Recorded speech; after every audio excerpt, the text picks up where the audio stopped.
kok gawe marem. Wiwit aku momong wong tuwane nganti tekan peputra mongko wis gagah-gagah. Lah kok iki malah padha pating gruduk rawuh mrene Nalagareng. Iki ndara-ndaramu putra-putra Pandhawa padha rawuh ana ing Karang Kadempel. Wah, jan ya melu marem ya, Truk. Arep mingsak nyawang kowe. Awak dhewe yo ngerti lair Ndara Wisanggeni biyen piye. Awak dhewe yo ngerti lair Ndara Antasena biyen piye, lair Ndara Karkaca piye, Ndara Abimanyu piye, lair Ndara Antarja piye. Saiki wis kaya ngene iki rasane kaya tuwek kae ya, Truk. Heeh. Aku kelingan jaman lair Ndara Gatotkaca biyen. Ya. Bayi abang cemplungke kawah Candra Dimuka dijedi dijer awake bualunge copoti kabeh. Ganti wesi kabeh. Nek ngono kae robot ya, Tru. Ayo iya. Mula nek nesu awake kaya tembaga. Oh. Awake kaya tembaga, awake dadi balung kabeh, dadi wesi kabeh. Balung pak wesi, Tru. Dadi wesi kabeh. Marang yo le omong kleru ora ya entuk wae. Aku kelingan lair Ndara Antasena mbiyen. Lho, kowe ngerti to, Gong? Ngerti. Sesar kuwi. Wo. Mula rak wonge gleleng to kalung usus. Heeh. Mula ndugal kewarisan. Sing lairke Ndara biyen Ndara Antasena iki lair endi? Anu nang ngendi kuwi? Rumah sakit ngendi kono kuwi? Rumah sakit ngendi kuwi iki mung gawane ngarang kok. Ndara Antasena iki lair ora dingerteni sapa-sapa, ngerti-ngerti goleki bapakne. Kuwi neng lakone. Ora kok ndur lair sak kowe ran jaman semono ora nunggu. Heeh. Ndara, wilujeng rawuhipun. Kakek Semar slamet tekaku, bektiku katur ya, Kek. Kula tampi dawa sami-sami. Ndara Antasena wilujeng, Den. Ya Kakek Semar slamet tekaku. Aku ngaturke bekti ngersane Kakek ya, Kek. Wilujeng, wilujeng. Kula tampi Ndara Gatotkaca wilujeng. Ya. Siwa Semar slamet tekaku. Aku ngaturke bektiku katur. Nggih, kula tampi, kula tampi. Ndara Antarja, ya slamet. Aku ngaturke bektiku katur. Siwa Semar, nggih kula tampi. Ndara Abimanyu, iya. Siwa Nayantaka slamet tekaku, aku ngaturke bekti. Siwa, nggih kula tampi. Ndara Wisanggeni bekti kula, Den. Iya Nalagareng tak tampa pangestuku tampanana. Ndara Antasena bekti kula katur, ya Nalagareng tak tampa pangestuku tampanana. Ndara Gatotkaca, Ndara Antarja bekti kula katur, ya Nalagareng tak tampa, ya Nalagareng tak tampa. Ndara Abimanyu bekti kula nggih, Den. Ya Nalagareng tak tampa. Ndara Wisanggeni bekti kula, Ndara Antasena bekti kula, Petruk tak tampa, Petruk tak tampa. Ndara Gatotkaca, Ndara Antarja bekti kula, ya Petruk tak tampa, ya Petruk tak tampa. Ndara Abimanyu bekti kula nggih, Den. Ya Petruk ndak tampa pangestuku tampanana. Ya Gong gentenan. Ndara Wisanggeni, Ndara Antasena, Ndara Gatotkaca, Ndara Antarja, Ndara Abimanyu nglantaraken bekti kula kunjuk. Kok dirotone ngentekake wektu. Ming ngaturke pambagya setengah jam dhewe. Iya, Bagong tak tampa pangestuku tampanana. Ya Bagong tak tampa pangestuku tampanana. Ya Bagong tak tampa pangestuku tampanana. Ya Bagong tak tampa pangestuku tampanana. Iya Bagong pangestuku tampanana. Ngandel ora ming pangestu ta. Ora ana sing kecret sithik-sithik. Bagong sapa-sapa dijaluki, sapa-sapa ditembungi ora. Wong kaya kebangetan ora. Nun sewu. Lah kok janur gunung kadingaren. Rawuhipun ndara-ndara kula lancur-lancur Pandhawa menika keparengipun Kakek Semar. Bloko suta wae satemene ingkang nganti lawan kadang-kadangku kuwi aku. Sampean iya. Lah sebabe Kakang Antasena nalika semono tak kanthi saka Ngrandu Gumbala, Kakang Gatotkaca tak jujul ning Pringgondani. Kakang Antarja tak jujul marang Jangkar Bumi apa dene Kakang Abimanyu ya tak pethuk marang Tanjung Anom. Mangke riyen sampean kok nglumpukke anak-anak Pandhawa rawuh mriki niku wigatosipun mung bakal padha tak kandhani mitra sasmita ingkang tak tampa, Kek. Aku kuwi ngimpi. Lah kok impenku mau banget gawe bombong ati ning Wisanggeni. Aku weruh Kakek Semar kuwi mangku Sang Hyang Candra gumebyar cahyaning Kakek Nayantaka. Wekasan sapa ingkang cedhak lawan Kakek Semar kaperbawan marang dayaning sunar ingkang metu saka angganing Kakek Semar. Wekasan dadi ayem, tuwin dadi tentrem, atine ingkang padha nampa sarta antuk sunar ingkang metu saka raganing Kakek Nayantaka. Saka petunganing wis anggeni, Kakek Semar bakal nampa kanugrahaning Wang Mahanasa. Mula entuk ora entuk sawaning para putra iki bakal ngempek kamukten ingkang bakal tinampa dening Kakekne Semar. Mula banjur aku nganti kelawan kadang-kadangku kabeh ingkang wigati aja nganti keri upama Kakek Semar pancen bakal nampa kanugrahan kabejan sarta dayaning kanugrahan mau aja mbok agem dhewe nanging paringna marang para putra Pandhawa dimen padha melu ngempek kamukten kanugrahan ingkang bakal tinampa dening Kakekne Semar. Cah cilik kok pintere rajamak-jamak. Aku ki duwe anak cilik wae petuke rajamak-jamak. Sapa, Pak? Ya kowe kuwi. Ndara Wisanggeni iki arep etungen to. Semene iki nom dhewe. Ning kok pintere ora jamak-jamak, ngendikane teteh, ngendikane titis, tur dasare bener karo apa sing tak gagas, bener karo apa sing tak karepake. Nggih, kula nampa. Matur banget panutan kula pepindhan ya, Kek, sami-sami. Ning kanugrahan iki mboten ajeng isa kula gayuh. Merga syarate angel. Lho, syarate apa? Syarate kula kudu isa nglumpukke pusakaning jagat telu cacahe. Pusakaning jagat telu cacahe kuwi apa wae, Kek? 1 Pustaka Jamus Myang Jimat 5 Sada, angka 2 Sekar Wijaya Kesuma, angka 3 inggih menika pusaka aran Kyai Nenggala. Monggo niku angel digayuh. Niku pusakaning para priyayi, niku pusakaning para luhur. Nek kula kongkonan anak-anak kula niku meng semaguh tanpa bukti, kakehan gunem tanpa guna. Gelem mangkat, gelem makarya ning perkara kasembadan lan orane ora iso dijagake. Mula gandeng nek sampeyan kepengin ngempek kamukten utawa wahyu ingkang bakal tumedhak wonten ing Karang Kadempel, ya kudu wani mbudidaya. Kudu wani banting raga meres kinget. Mengkono, Kek. Nggih. Ya yen pancen kaya mengkono ora usah kuwatir. Aku mengko sing bakal gayuh pusaka 3 tak boyo marang Karang Kadempel. Ampun sembrono lho. Ampun gampang ngucap. Ngoten. Ucap niku dicundhukke karo kekuatan. Ucap niku dicundhukke karo kepinteran. Ucap niku dicundhukke karo kekuwataning raga lan jiwa. Merga sakniki akeh wong sing kakehan ucap ning ora dicundhukke karo kekuwatane. Wekasan ana tetembungan kokehan gluduk kurang udan. Tom kosong. Allah. Apa kok? Tom kosong. Tong kosong. Tong kosong berbunyi nyaring ngene ya, Tru. Ayo nek cara basa Indonesia ngono kuwi. Omongan oke ning ora ana nyatane. Kene iki engko tak nganake kene mbel. Ora ana nyatane, ora ana. Lah niku nek sampeyan sago ya sago tenan, ning nuwun sewu nek ming kandhek wonten ing lair, mboten sah mawon mengke ndak malah ribet-ribeti. Kek. Aku karo Kakang Antasena yang bakal budal marang negara Ndrawati ing wigati nyuwun ngambil Sekar Wijaya Kesuma. Nek ingkang wa mboten pikantuk, aku nggawa Kakang Antasena nek perlu takon ngamuk ning negara Ndrawati. Lah niku jenenge jilih ning nganggo kekerasan kaya ngoten niku. Niku mboten prayoga. Nek iso ya dirembuk sarana becik. Tak budidaya ngrembuk sarana becik. Aku ingkang sagu ning Ndrawati.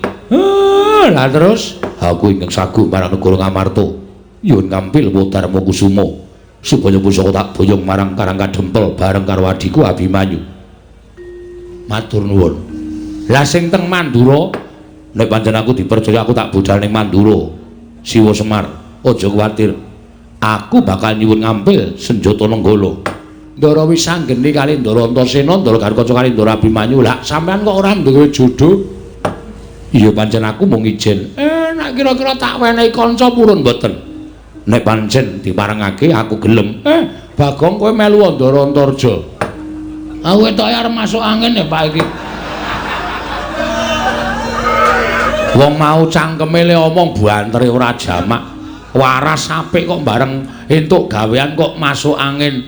Oh masuk angin ki ra iso ditebak.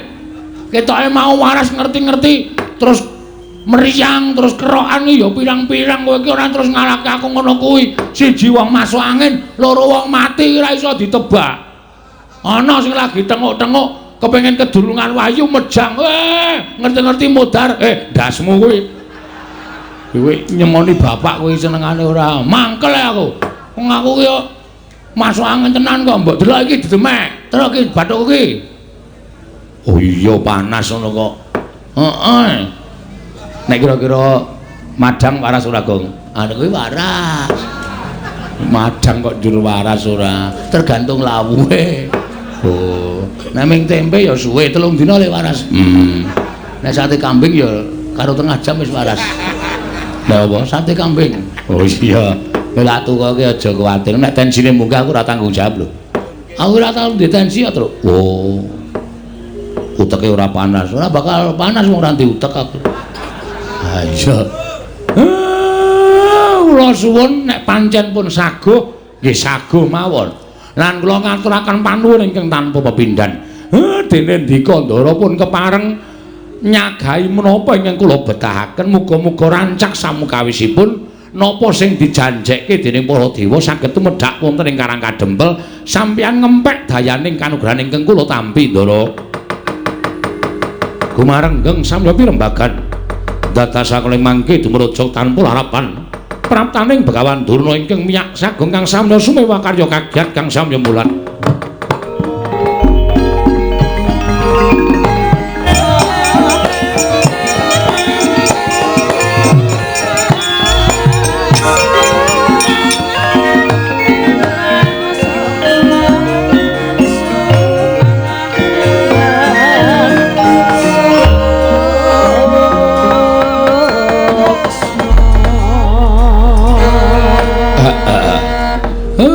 Gawe kaget niki rak Penemban Durna to Penemban kandak mleguduk swalo gembol Semarante awela iya aku Begawan Durna Semar apa kowe pangling karo aku mboten lah ya sawetara ora ketemu sing jeneng mripat tuwa niku rak kudu gagap-gagap to Penemban loh ya wis ora jeneng mokal wong dasare umurmu karo umurku ya wis tuwa tenan wilujeng Penemban.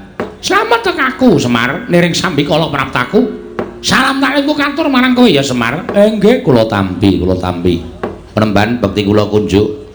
Nala gareng natampa pangestuku Tampanana. Lho nggih.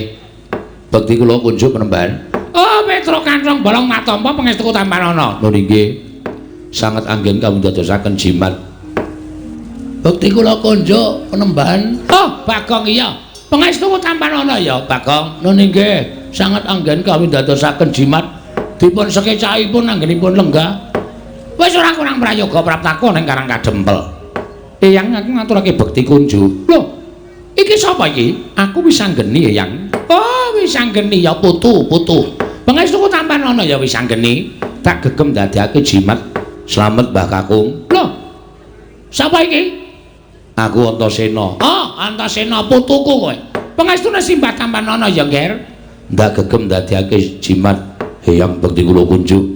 Suarane kaya Gatotkaca iki. Kasinggihan mekaten. Pangestuku Tampanana ya tetuka. Kula pundi nggo jimat Eyang bekti kula kunjuk. Iki sapa? Kula pun Antarja. Wah iya Antarja. Pangestuku Tampanana ya Naga Baginda. Kula pundi nggo jimat paripin dayaning kasantosan Eyang bekti kula kunjuk. Oh iya. Anu sapa iki? Janaka. Sanes kula Abimanyu. Oh, Abimanyu putuku cah bagus. Pangestuku Tampanana ya Abimanyu. Kula pundi nggo jimat paripin dayaning kasantosan. Wah. Durna bapakku. Aku katurake bektiku katur. Lho, Werkudara ana suarane kok ora ana wujude. Werkudara pangestune Bapak Tampanana. Niki Bagong, Mbah. Oh, setan ki ora. Tingak-tingui. Tak tingak-tingui. Werkudara ora ana kok suarane ana. Wah, iya. Ya, Mbah. Aku aturake bahasaku kok sok gedhe masuk kamu kok. Coba balen ana Kong. Wah, wedian. Kok iso gedhe, Kong? Mbok iki yaine gedhe dhewe, Tru. Mbok ora tak kapak-kapake lho. Ha iya.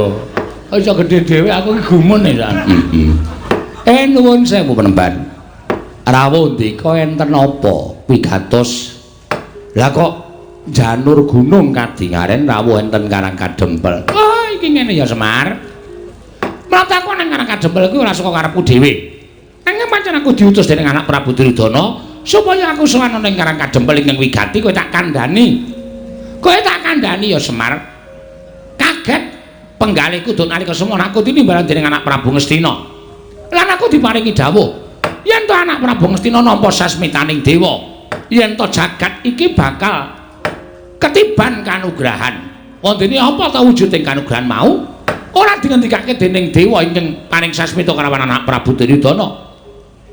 Nanging mung diparingi dawuh yen to Ngastina kuwi bakal saya kuncara anjayeng bawana. Yen to linenggan dening Semar Badranaya ora ketang amung telung kedheping netra. Bebasane ora ketang amung sak siring bawang sak umuring jagung sak uruping damar. Kuwi Ngastina bakal dadi negara ingkang kuncara jagat ingkang berbegen marang kumandange negara Ngastina. Mula tumuli anak Prabu Duryudana utusan karo Begawan Dana ingkang wigati sawana ning Karang Kadempel. Dene wigatine kepengin boyong kelawan kowe Semar. Mula praptaning Begawan Dana ning Karang Kadempel iki kadhake sangganing para Sata Kurawa ingkang wis jangkep gawa tandu jempana joli-jolan bakal binayang marang negara Ngastina. Ora ketang mung teleng kedheping paningal kowe rawuh ning negara Ngastina ya Semar. Kowe prapta ning negara Ngastina. Monggo anak Prabu Duryudana wis paring dawuh karo aku, Bapak Durna, menawi Semar kersa rawuh wonten ing negari Ngastina, nyuwun menapa dipun paringi. Menawi perlu nyuwun brana picis, nyuwun wujuding brana picis, hargya kencana jamrut hergeni dipun paringaken dhateng Semar Badranaya. Nyuwun pinten gerobak, pinten kereta, menawi perlu Karang Kadempel menika dipun guruki nganggo brana picis. Ngono ngendikane anak Prabu Duryudana. Mula Semar praptaku ning papan kene kuwi ibarate kaya dene dewaning kamulyan. Ingkang bakal menehi kamulyan marang kowe lantaran anak Prabu Duryudana. Kowe rawuh sedhela wae ning negara Ngastina, balimu uripmu bakal mubra-mubru, uripmu bakal mulya, uripmu bakal ora kekurangan apa wae. Malah ngendikane anak Prabu Duryudana nek Semar gelem ning negara Ngastina sak lawase bakal pinaringan pangkat nujum paranpara ana ing Praja Ngastina, kowe bakal mukti ngawibawa Nyakrawati Mbau Denda. Omahmu ora bakal kaya ngene wujudane. Oh, Semar, kowe iki mesakake temen kok. Uripmu sarwa ngrekasa. Coba to, kowe ora ketemu aku pirang puluh taun. Mongko saka pewayanganku, kowe ora ketemu aku pirang-pirang taun kuwi bayang aku lho. Omahmu kuwi wis apik, omahmu kuwi wis becik. Ning kok panggah kaya ngene coba. Mula iki ana kalodhangan. Yen kowe gelem sowan nang negara Ngastina, apa kang dadi gegayuhan bakal kasembatan. Nek perlu omah iki dimbrukke, kowe mbangun sing anyar. Bangun sing anyar. Prabaya ora saka kowe. Nanging saka negara Ngastina bakal dicukupi. Kowe pengen bangun omah wujud kaya ngapa? Omah sing kaya kepiye? Bakal kasembatan. Waton kowe gelem sowan nang negara Ngastina. Kowe kandha. Kowe njaluk sandangan cara kepiye? Kowe sesuweng ora mung suweng wujude lombok abang kaya ngene iki tok peng-pengke.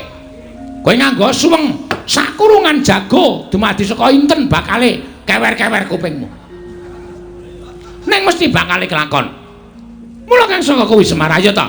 Aja nganti kowe mikir kaping pindho, aja nganti kowe metung-metung bola-bali.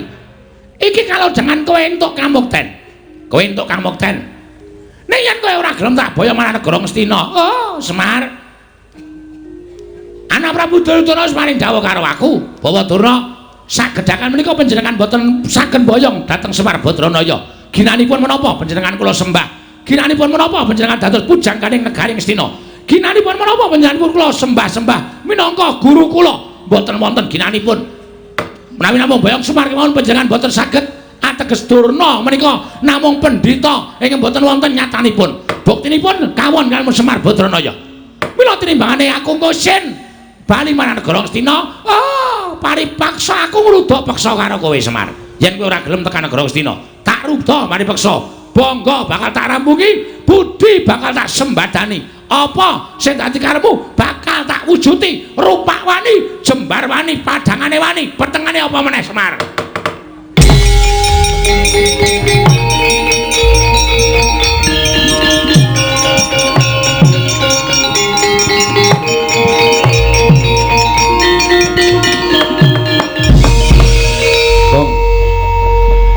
Mlebu omah kok cucul jarik katokan training ngono maksude piye? Ora ngerti aku nek nesu ngene iki, Tru. Oh, mergo nek kebelet meng kari plotrok. Dengkulmu mlocot ora. Saya Tru meneng saya Tru tak mangsuli dirna. Oh iya, iya. Kok kaya ora kepenak omongane. Lha ora kepenak nggon ngendi? Kok arep jiat karo Semar, arep maksa karo Semar ya anggepe dhek iki nang kene iki apa? Ya bener nang negara Ngastina iki dhek iki pujangga, nang Ngastina dhek iki wujude guru ning para Kurawa. Nang Ngastina dhek iki pendhita. Nek nang kene iki dhek iki daya, kudune ngormati karo situan rumah. Ora daya kok dilangap-dilangap cangkeme kok kenek. Sak penake dhewe ora. Lho, iki ngapa Bagong kok ucul klambi, ngetoke tatoku. Waduh. Endi tatomu? Iki nang lengen iki. Ula kok gubet gelas. Kuwi gambar apotek kuwi ya. Apotek nggo tuku bios nggo bios. Cengelmu ki apa? Gong ora ngawur gong. Men aku emosi aku. Aku nganti bapak kok nganti ame dipameri brana picis derajat pangkat iki. Bapak iki nek gelem duwe derajat pangkat nek gelem duwe drana picis wis biyen-biyen tak omongi. Aku wis krasa aku. Kerawan anak-anak Pandhawa ki karang kadempel ayem, tentrem, manyes. Arep 39 derajat. Ning kanane dadi ayem, dadi sejuk. Kaya ana Esa. AC kok. AC kualik ora. Heeh. Anggepe rumangsane apa? Nang barang ketekan Durna kok saka 39 derajat kok rumangsaku kaya ngedep geni dadi 45 derajat. Muntuk-muntuk nang ngendas. Omongane ora enak. Omongane mesti gawe geger, omongane mesti gawe kisruh. Mbok sampean ki sadar menemban. Sampean ki pendhita lho. Sampean ki wis gelem nganggo serban, nganggo kethu putih. Kuwi sing suci aja mung sandangamu putih tok, ning atimu ya suci ya. Atimu ya resik kok.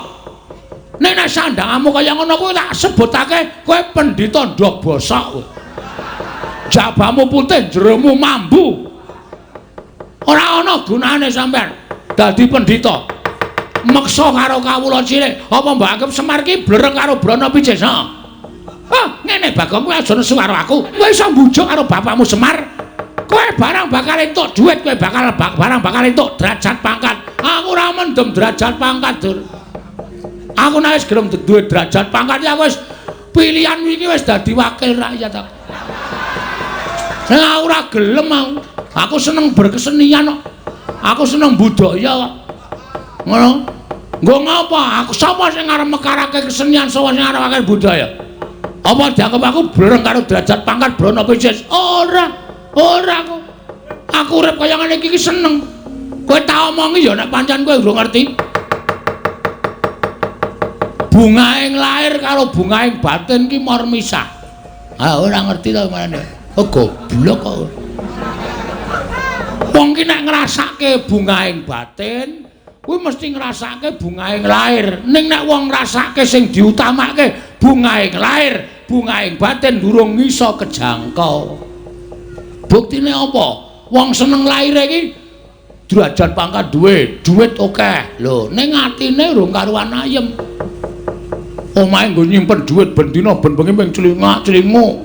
Nek tanggaku mbrobos kene, nek tanggaku mlumpat tembok njukuki dhitku, anane mung suudon. Mongko wong curiga kuwi dosa.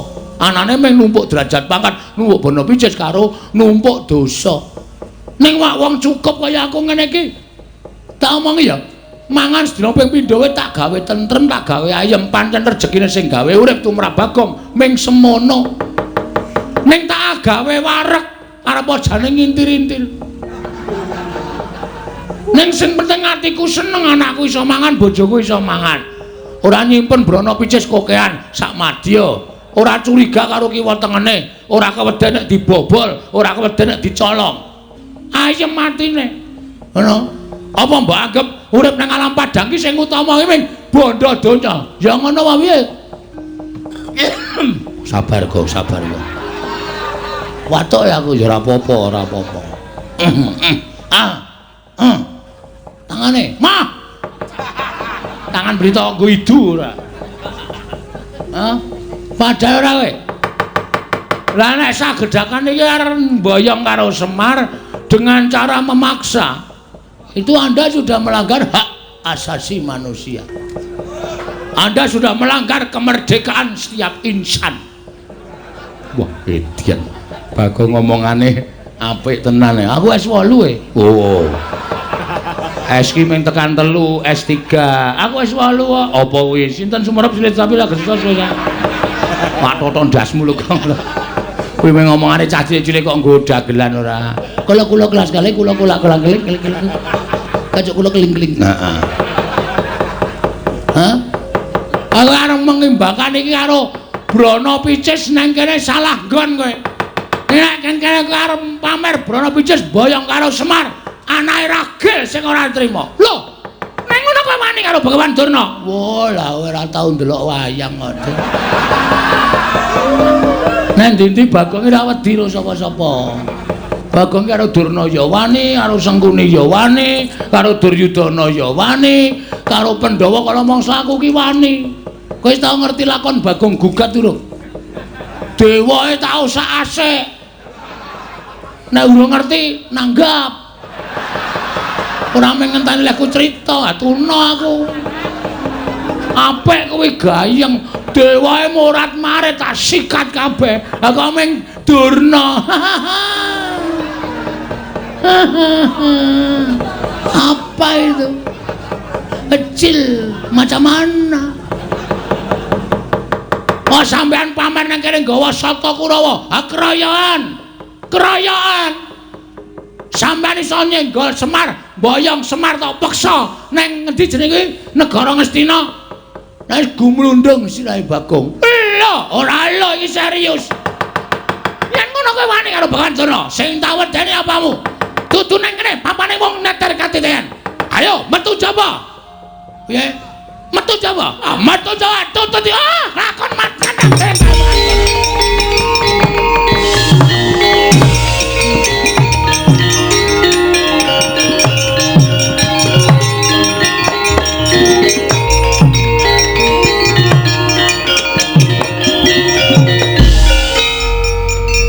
Pancen cah siji iki pancen demit.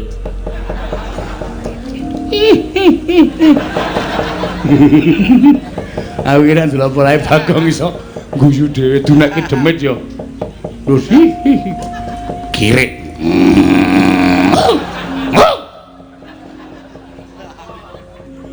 Ngapa ya, Pak? Kowe iki tak omongi to. Ha piye? Maksudmu kene mau piye? Lho, melindungi Bapak. Aku ki ora arep ngopo-ngopo. Nek iso ana rembug dirembug, ana perkara dirembug sarana bedamen. Lah kok mesti kowe iki gawe geger, mesti gawe rame. Iki nek kowe kaya ngono kuwi tak ngibarate jagung bakarane. Agene ana jagung mbok ditokke, Mir. Ora, kok cah goblok ora. Jagung bakarane iki apa kuwi paribahasa, tanggung perkarane ngono lho. Kowe iki sing gawe perkara, kowe kudu nanggung perkarane. Maksudnya aku mungsuh Durna apa piye? Kowe sing gawe perkara ya kudu wani nanggung. Oke. Mung Durna kok pancen aku niat kepengin olahraga asine. Nandingi Kurawa. Gong Kurawa iki arep kaya ngapa digdaya-digdaya lho Le. Ora wedi aku. Lah terus kowe arep kowe sing ngertok ndelke sapa? Ha iki ngapa iki dateng pendelik iki? Wah, setan iki ora. Mulane kok kendele ra jamak-jamak. Nek ora ana iki aku ya meneng wae. Gandeng ana nom-noman iki gunane apa? Mula aku terus gleleng to menano apa jenenge sambil menyelam minum air. Tegese piye kuwi? Men ketok nek Bagong kendel. Do ora ngerti nek sing tak tantangke iki piyai-piyai iki. Mengke tak aku ditonton wong semene wah Bagong gleleng tenan jane ya nul. Pancen wedhus tenan. Mbek, Mbok. Ora caturan. Ndara Antasena. Piye, Kek? Niki anak kula Bagong batur sampeyan wis goleke gawean. Nyun ngapunten nggih, Den, ora apa-apa. Gong, nun. Kowe wis tuwa, leren ngaso. Kula tak tandangane. Wah, krungu ta kowe. Niki nom-noman sing tanggapi ngene iki. Bagong kowe rasa melu-melu Kurawa tak tandangane. Ndara Gatotkaca pancen jos. Bagong rasa melu-melu tak tandangane Bagong. Wah, Ndara Antarja nyos. Mengko kowe lingguhan karo aku, Bagong.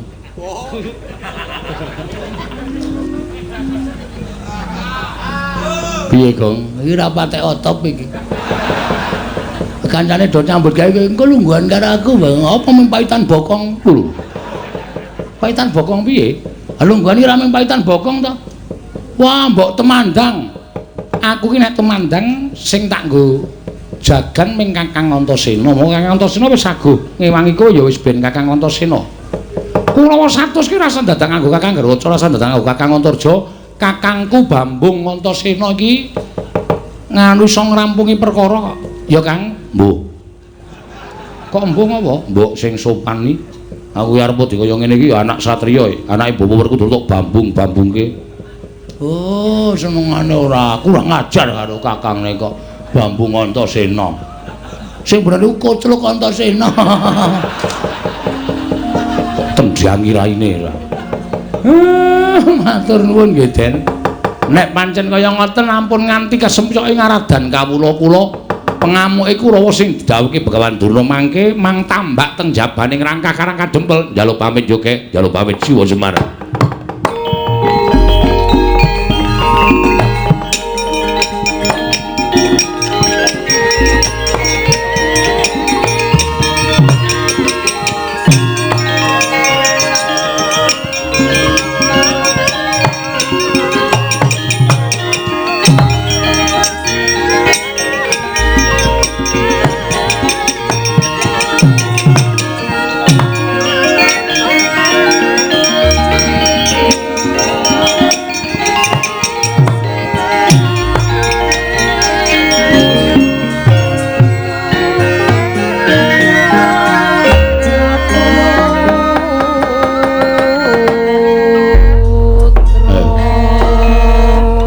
Wis tenguk